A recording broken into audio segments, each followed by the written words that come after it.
السلام علیکم ورحمۃ اللہ وبرکاتہ۔ بسم اللہ الرحمن الرحیم۔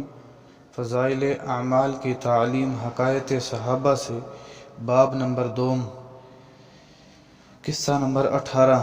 تبوک کے سفر میں قوم سمود کی بستی پر گزر۔ غزوہ تبوک مشہور غزوہ ہیں اور نبی اکرم صلی اللہ علیہ وسلم کا آخری غزوہ ہے۔ حضور اقدس صلی اللہ علیہ وسلم کو اطلاع ملی کہ روم کا بادشاہ مدینہ منورہ پر حملہ کرنے کا ارادہ کر رہا ہے اور بہت بڑا لشکر لے کر شام کے راستے سے مدینہ کو آ رہا ہے۔ اس خبر پر 5 رجب 9 ہجری پنجشنبہ کو نبی اکرم صلی اللہ علیہ وسلم اس کے مقابلے کے لیے مدینہ طیبہ سے روانہ ہو گئے، کیونکہ زمانہ سخت گرمی کا تھا اور مقابلہ بھی سخت تھا۔ اس لیے حضور اقدس صلی اللہ علیہ وسلم نے صاف اعلان فرما دیا تھا کہ روم کے بادشاہ سے مقابلے کے لیے چلنا ہے، تیاری کر لی جائے، اور حضور صلی اللہ علیہ وسلم نے خود اس کے لیے 15 چندہ فرمانا شروع کیا۔ یہی لڑائی ہے جس میں حضرت ابوبکر صدیق رضی اللہ تعالیٰ عنہ نے گھر کا سارا سامان لے کر آئے، اور جب ان سے پوچھا گیا کہ گھر والوں کے لیے کیا چھوڑا تو فرمایا کہ ان کے لیے اللہ اور اس کے رسول کو چھوڑ آیا۔ اور حضرت عمر رضی اللہ تعالیٰ عنہ نے گھر کے پورے سامان میں سے آدھا لے آئے، جس کا قصہ باب نمبر 2 میں آتا ہے۔ حضرت عثمان غنی رضی اللہ تعالی عنہ نے 1/3 لشکر کا پورا سامان مہیا فرمایا، اور اس طرح ہر شخص اپنی حیثیت سے زیادہ ہی لایا۔ اس کے باوجود چونکہ عام طور سے تنگی تھی، اس لیے 10 آدمی ایک اونٹ پر تھے۔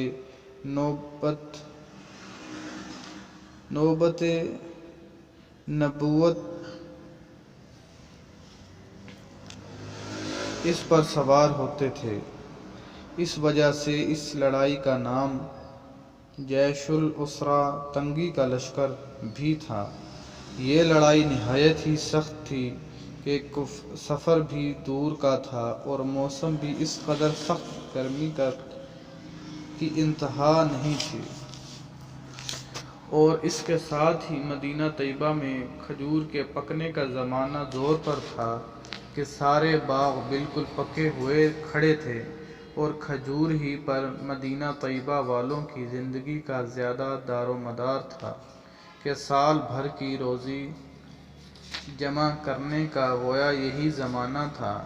ان حالات میں یہ وقت مسلمانوں کے لیے نہایت ہی سخت امتحان کا تھا کہ ادھر اللہ کا خوف، حضور صلی اللہ علیہ وسلم کا ارشاد جس کی وجہ سے بغیر جائے نہ بنتی تھی، اور دوسری جانب یہ ساری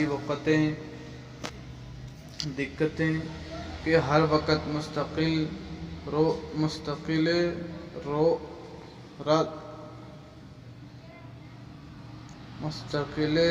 رزق تھی، بالخصوص سال بھر کی محنت اور پکے پکائے درختوں کا یوں بے یار و مددگار چھوڑ جانا جتنا مشکل تھا وہ ظاہر ہے، مگر اس سب کے باوجود اللہ کا خوف ان حضرات پر غالب تھا۔ اس لیے بجز منافقین